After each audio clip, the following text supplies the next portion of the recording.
All right, getting into it. Chapter 12. Burnt Crosses. Tales from the South Side. Gotta get a little mood music. Maybe smoke a little weed.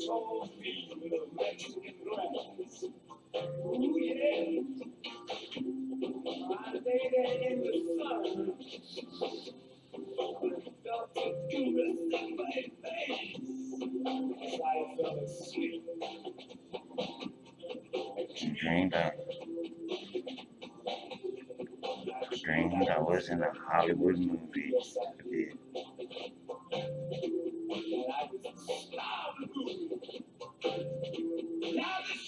Blew my mind. Long head need to know. Hollywood movie.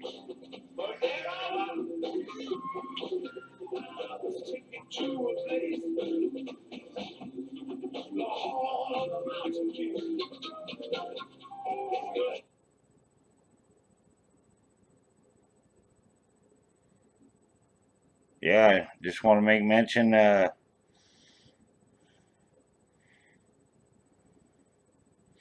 an anniversary when the Edmund Fitzgerald hit the water. Longtime favorite of mine.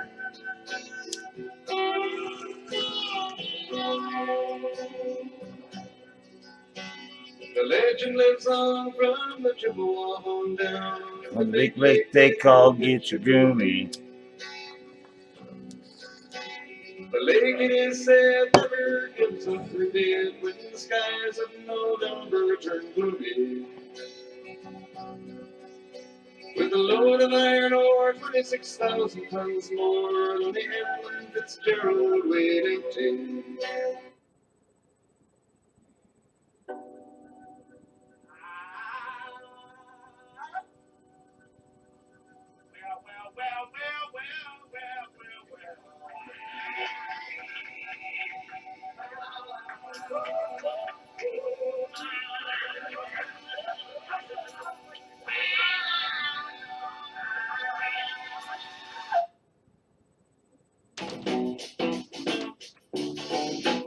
War, baby. Slipping into darkness.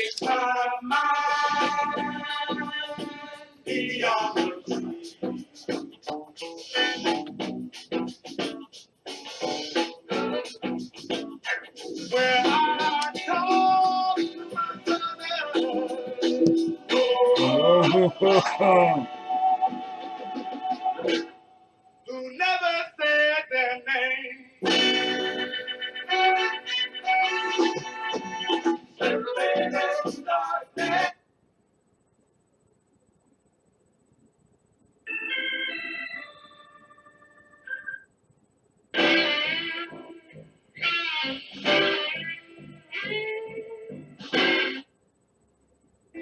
But at that time, I just didn't understand.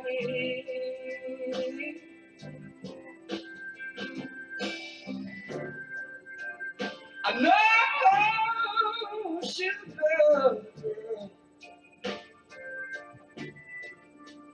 but at that time, I just didn't understand. Oh, no.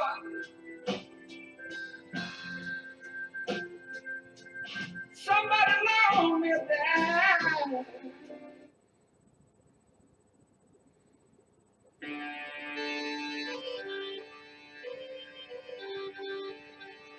Copperhead Row, bitch.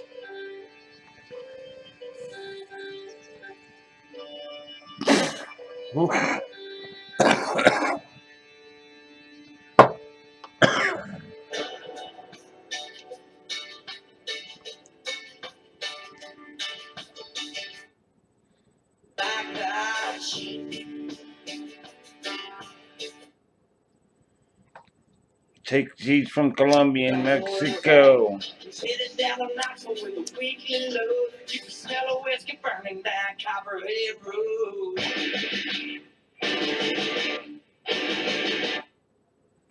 I've done 2 tours of duty in Vietnam. brand new flag. Take seeds from Colombia and Mexico. On down Copperhead Road.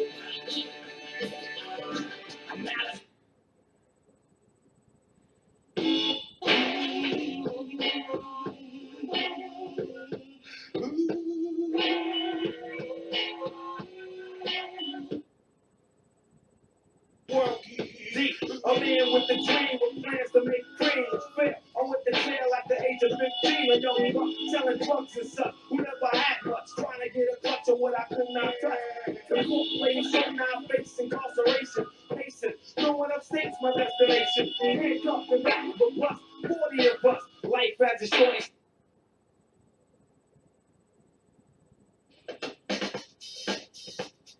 All right, about ready to get down to it. Chapter 12. Taking flight. Took flight.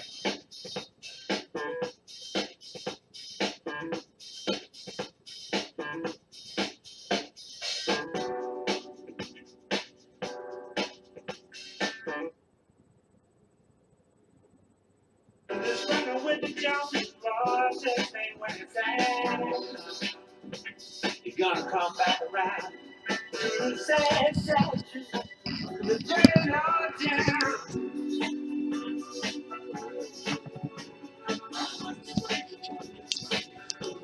Got you thinking like that.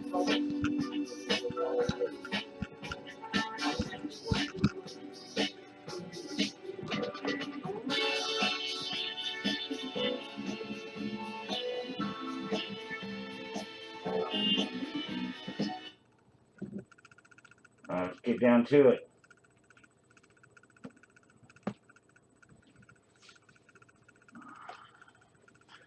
That's 7 minutes of nothing. I don't know. Hopefully, I made you laugh at some point. Okay, chapter 12. Burnt crosses. Tales from the South Side. This one that you could say I got my graduate on my street degree. I gave Jorge the $1,400 of the $1,500 I owed him. He was really surprised I brought him back any money at all. So, senor, you have no problem at the airport. My friend wants to give you 10. Jorge said. As long as the quality is better, these boys are up for it. Replied, when can I go? I'll be ready this weekend, I told him. It was Monday, and I had all week to sit back and soak in the experience.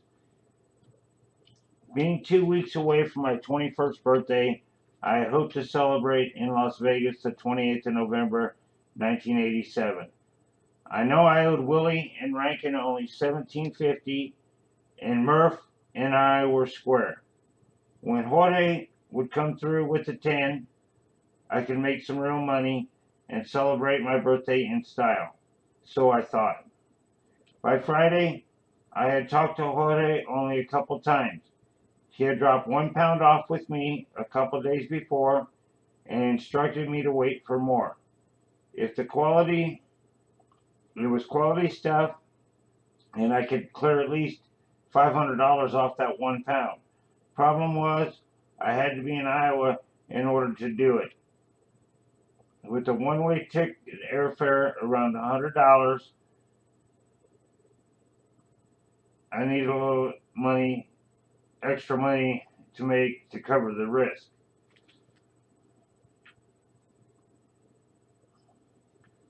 Thing was, I would need to sell some of the smoke to buy a plane ticket.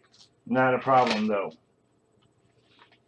The Friday afternoon, Jorge stopped by to let me know it could be a couple more days until he got the 10 pounds.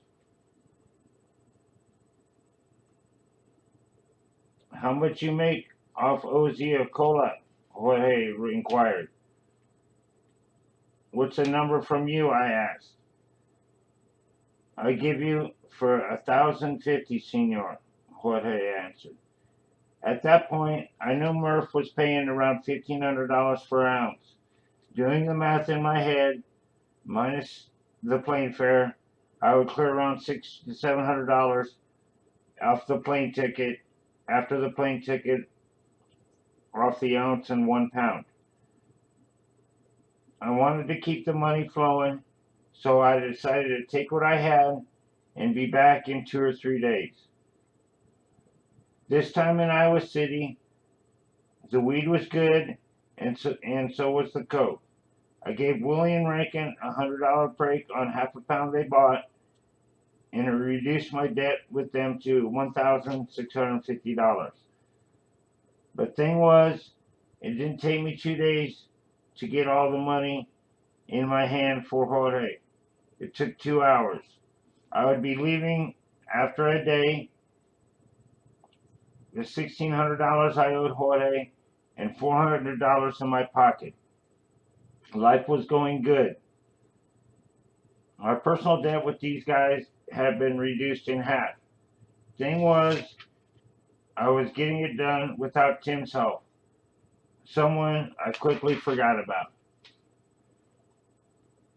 Showing up unannounced was my way of making sure nobody knew exactly where I was or when I would be there or here.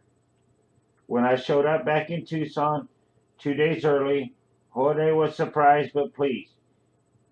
He would tell me of his plans to go visit Mexico and see some old friends. It was now 1 week from my birthday, and Vegas probably wasn't going to come true. Not yet, that is. My birthday was Saturday after Thanksgiving, and that meant I probably wouldn't get any work until after Jorge returned from Mexico. Besides, all the college kids would be going home for Thanksgiving weekend. So I hung out over the weekend, went to a bar in walking distance from my house, had a free drink for my 21st birthday, and called it a night. Going to the bar on my 21st birthday was not that big of a deal. Back in Iowa, I was legal and had been to bars, strip bars. That wasn't a big deal. I knew better times would be ahead for me. Lori stopped over late that night, wished me happy birthday, and gave me a birthday kiss. She couldn't stay long and had to pick up her kids. I let her know I'd be leaving for Iowa shortly. She told me to be careful and wished me good luck. That December of 1987, I made 2 more successful runs to Iowa. The first trip in December was a full 7 pounds. I made some good coin and reduced my debt to Willie another $500. The debt stood at $1,150, and yes, there was light at the end of the tunnel. My second trip 1 week later, before Christmas vacation, didn't go as well. Jorge sent me with 2 kinds of weed. 5 pounds were good, 5 pounds were stringy, stemmy shit.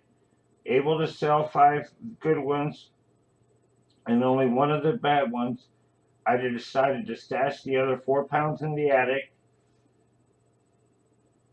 of the house the boys rented together. They were all going to go gone for the next 3 weeks, for no reason for me to stick around in Iowa City. Arriving back in Tucson, Jorge told me not to worry about being short. I'll give you another 20 of some lime ones, Jorge boasted. That's good, but my friends are on Christmas vacation. I can try Des Moines. I know some heavy hitters down there. I'll go there, try and get established. If I can leave on Christmas Eve, it would be perfect travel time, I told him. I would first need to call a friend or two in Des Moines to help me with the deal.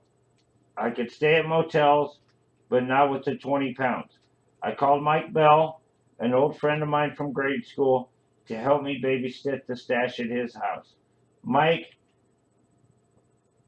his little boy Mikey, and his girlfriend, since high school Cindy, had a nice setup, and I could trust him with the goods. Bill would be able to help me sell some of the pounds also. I had David Jones get a hotel room for me in his name. On the south side of Des Moines, it becomes harder and harder knowing who to trust over the years. After arriving that afternoon in Des Moines on Christmas Day, probably the easiest day to smuggle on, I hung out at Mike's house and waited for Sean to show up. I had brought also along an ounce of mushrooms to let those guys freak out on. After getting the smoke stashed real good for the night, I had Sean take me back to the motel. I'm going to go pick up Jonesy and change my clothes, Sean said as he dropped me off. Sean still lived at his mom and was working full-time on cards at his dad's shop. He was a one in a million dude when it came to being a friend. One in a fucking million. After Sean and Jonesy arrived back at the hotel, we ordered some mushrooms and put pizza on the top. After the pizza arrived, I put 4 to 5 grams of shrooms on the table to munch on. I put some on the pizza, as did Sean. After eating said pizza, we all looked over at the table, and Jonesy had eaten a whole piece of pizza, but it probably had like 3 grams on it. I was telling 2 of them I was the last plane out of Denver when the heavy snow began to fall. I flew United out of Tucson, and Denver was the western hub. It had yet to snow in Des Moines, but as the night fell, the snow began to fall. Jonesy started flipping out about the end of the world. Shit. I remember the moon was full and looked out the window of the hotel at the Hampton. Jonesy was going on about the sun never rising again. And at one point, Hysterio reached the point where he picked up the room key, held it up to the mirror, and threw it at the mirror. At this point, Sean and I had to settle the guy down by reminding him that the room had been rented in his name. After calming Jonesy down, we kicked it and watched It's a Mad, Mad World. Probably the funniest movie in the world to watch on psychedelics. Waking up the next day, I would start to make my rounds with Sean and make my mark in Des Moines. The first person I met up with was Johnny Black. Johnny Black was living in Des Moines and was able to move some elbows for me, Sean said.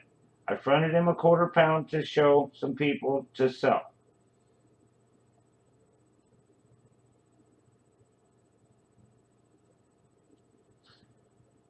He would get back to me. Mike Bell was babysitting the rest and was able to sell a couple pounds right away. Since it was the day after Christmas, people were easier to get a hold of. I switched rooms that night at the Hampton Inn, this time Sean getting the room in his name. As I kicked it in my room by myself, Sean called. Hey, guess what? Guess what, Lakers? Joel Baker's in town. He's going to meet us at the hotel around 8 o'clock tonight. And then we're going to meet Frankie Scalise and go up to the pier around 10 o'clock when he gets off, Sean said. Cool. It's been a long time since we've all had a drink together. A real long time. It was 2.5 years since we all graduated high school, and Joel was living in Washington, D.C., working for Marriott Hotels. He had moved out of Des Moines just after the little heist of stolen weed and was surprised to find out I was now the man and had money rolling in. I explained that it really wasn't that easy, that I had earned my position. Anything I had was mine, paying my dues along the way. The seafood place Frankie worked at the pier was right up the road from the hotel. I was really excited to see Frankie and congratulate him on the birth of his daughter.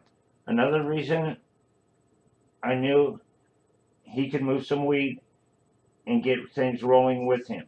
When Frankie came out front to the bar after he clocked out the kitchen, his eyes lit up when he saw us sitting there after all this time. I asked him, "How much of this killer green can you move? I got some pounds I need to sell."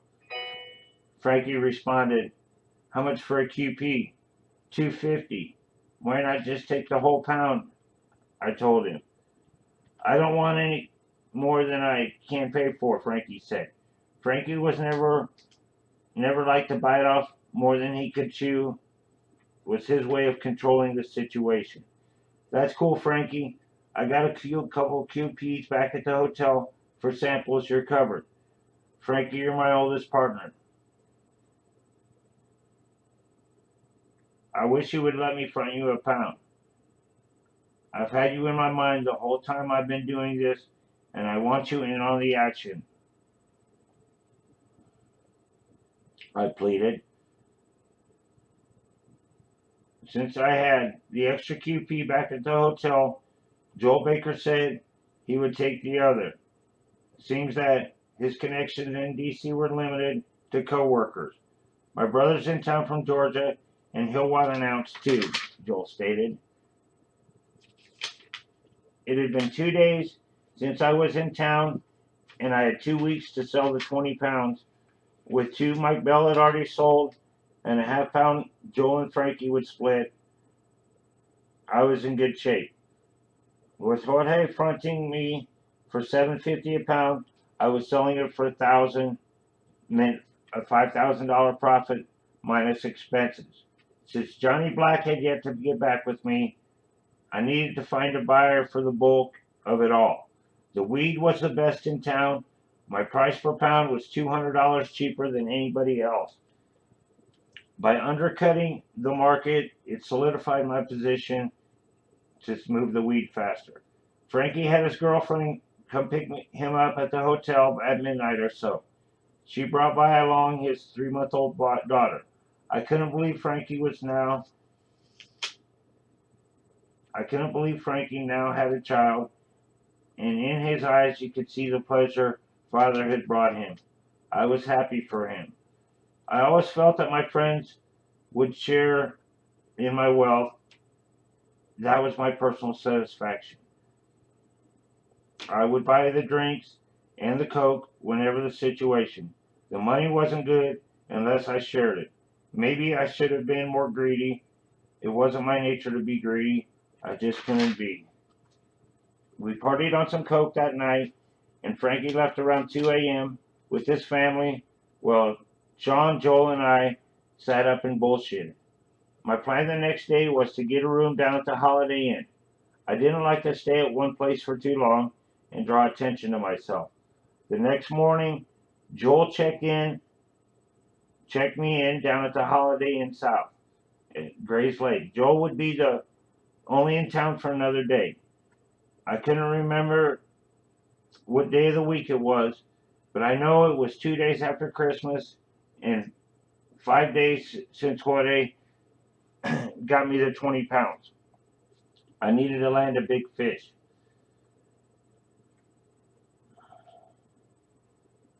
So I called Freddie. "What's going on?" I asked Freddie over the phone. Freddie had been in Kansas City visiting his parents over Christmas, so I figured now he had sold the 2 pounds of bunk weed from October. "Why don't you pick me up over at the Holiday Inn so I can show you this Christmas tree weed?" I told him. "Good, because I'm stuck with that last shit. Nobody likes it," Freddie complained. "Just pick me up and I'll straighten it all out," I told him. I knew that Freddie getting stuck with the 2 pounds may have been the reason to talk shit about me, so after he picked me up, I offered him 1 pound for the money he had given me. If it weren't for that $900 he had originally given me, I might not have gotten to where I was. I wanted to make a good impression because Freddie had said his brother-in-law Jimmy Caesar wanted in on the action. I needed a ride over to Mike Bell's to pick up a pound, so Freddie drove me over there. On the way back to the hotel, we passed Richard's Hardware, where Aldo Allen just happened to be out. I showed him a sample of the goods, and he said he might be interested in taking it all off my hands cash. Later that night, he called me, but said he would only pay $850 for a pound. I told him forget it, $950 or no deal. He never called me back. I wasn't desperate, but I needed to speed things up. One guy I knew from high school, Steve Long, would be stopping by the hotel for a pound cash. So if I had Freddie drop me back off at the hotel, gave Freddie his pound. Steve mentioned his brother Joe was sharing a house across town with some old friends of mine from Dowling, Tony DeFranco and Chris Spankler. I called Tony to see if I could stay there for a couple days and save me money on hotels. By now I had spent like $500 on rooms for the week and $1,000 for the pound paid back to Freddie. I was still in good shape.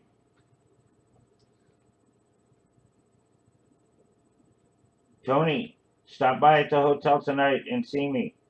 After that we can have some drinks, I said. You need a place to stay for a few days? No problem, Tony said. We got a couch. Mike was still babysitting the bulk of my stash, so it was in safe hands. Paul Miller was hanging out with me at the hotel that afternoon when the phone rang. It was Joey Gacko. Joey worked at King Caesar's for Jimmy Caesar and said that Jimmy wants to see me that afternoon. Seems Jimmy and Freddie were having a rift over the money Jimmy had lent Freddie. Freddie had yet to repay Jimmy back and was pissed. I told them I would meet them at the courtyard of the Holodome for a beer at 3 p.m. Even though it was Jimmy who had the big money, he needed Joey to talk to me because we went back to kindergarten together.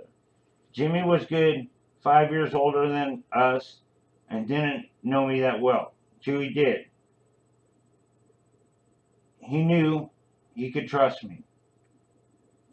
Dealing with Southside Italians usually isn't a bad thing. Jimmy is a good example. He had a bankroll to finance a deal or two. Joey was another story. Always wanting the most out of any deal. He was there to negotiate Jimmy's money to line his own pockets. Jimmy was too high profile to do any legwork moving weed. With Joey doing most of the talking, Jimmy mentioned that Freddie had yet to pay him the money he had borrowed back in October. He was there to get a piece of the action without Freddie involved. We're going to pick you up at the airport when you get in town. We'll buy everything in full, but we want to do it for $800 a pound. You know the dirty Mexicans are getting it cheap, Lakers, Dewey said. And then added, you let us deal with Murph up in Iowa City. You don't have to do nothing. If we're buying 25 at a pound, 25 at a time, we should get a break, Joey said. I say Joey too. Let's just say that's a term of endearment. I wouldn't. That happens when you're greedy.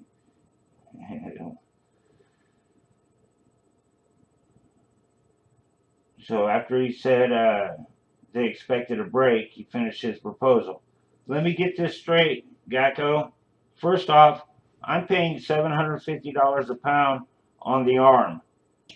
You're going to sell it to people I'm already doing business with and take my action. If I can't afford to do that, if I were to get it for $500 on down there, I might accept the offer. But at this time, I can't do it. I told the two of them. Let's just say this offer was one I had to refuse. If I were to accept their offer, I would be slicing my own throat. Taking all the risk for $1,000, forget it. All right. So, they hear about people want to buy all the weed off me for nothing, and then they want to take over my customers, and I don't get nothing. So I wasn't having that. So all right, tune in tomorrow for chapter 13, Burnt Crosses, Tales from the South Side.